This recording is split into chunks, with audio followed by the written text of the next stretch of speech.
नमस्कार, मैं हर्ष अग्रवाल और आप देख रहे हैं न्यूज़ 18 का डिजिटल प्लेटफॉर्म। अमेरिकी राष्ट्रपति डोनाल्ड ट्रंप ने एक बड़ा ऐलान किया है। उन्होंने कहा है कि अमेरिका में इंपोर्ट होने वाली सभी विदेशी कारों पर 25% का टैरिफ लगाया जाएगा। ट्रंप ने यह भी साफ कर दिया है कि यह टैरिफ का स्थायी फैसला होगा।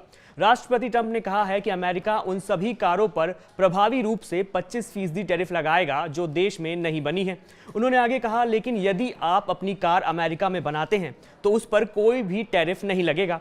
अनुमान के मुताबिक इससे अमेरिका को करीब $100 बिलियन टैक्स का कलेक्शन होगा। ट्रंप के इस फैसले के बाद कनाडा और यूरोपियन कमीशन समेत अन्य के रिएक्शन भी सामने आए हैं। इस पर कनाडा ने क्या कहा? कनाडा के प्रधानमंत्री मार्क कार्नी ने ऑटो आयात पर अमेरिका के 25% टैरिफ को अपने देश पर सीधा हमला बताया है और आगे कहा है कि यह न केवल कनाडा बल्कि अमेरिकी अर्थव्यवस्था को भी नुकसान पहुंचाएगा।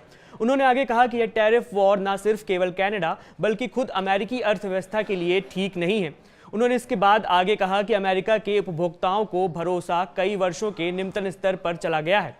आगे इस पर यूरोपियन कमीशन की अध्यक्ष उर्सुला वॉन डेर लेyen का भी रिएक्शन सामने आया है। उन्होंने ट्रंप के नवीनतम टैरिफ फैसले पर खेद व्यक्त किया है और कहा है कि इसके आर्थिक प्रभाव का आकलन किया जाएगा।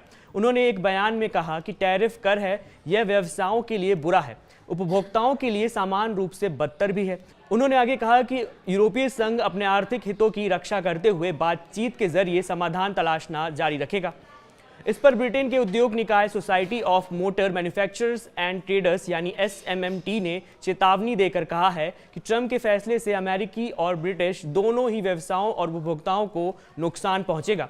SMMT के मुख्य कार्यकारी अधिकारी माइक हॉर्वेस ने आगे कहा कि यह कदम आश्चर्यजनक नहीं है, लेकिन फिर भी निराशाजनक है। यह एक झटका है।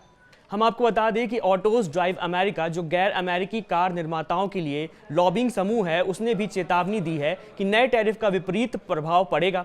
समूह के अध्यक्ष जेनिफर सॉफियन ने एक बयान में कहा कि टैरिफ से संयुक्त राज्य अमेरिका में कारों का उत्पादन और बिक्री करना अधिक महंगा हो जाएगा, जिससे कीमतें बढ़ेंगी, उपभोक्ताओं के लिए कम विकल्प होंगे और अमेरिका के विनिर्माण नौकरियां भी कम होंगी। फिलहाल के लिए इतना ही। आप देखते रहिए न्यूज़ 18 बिहार झारखंड।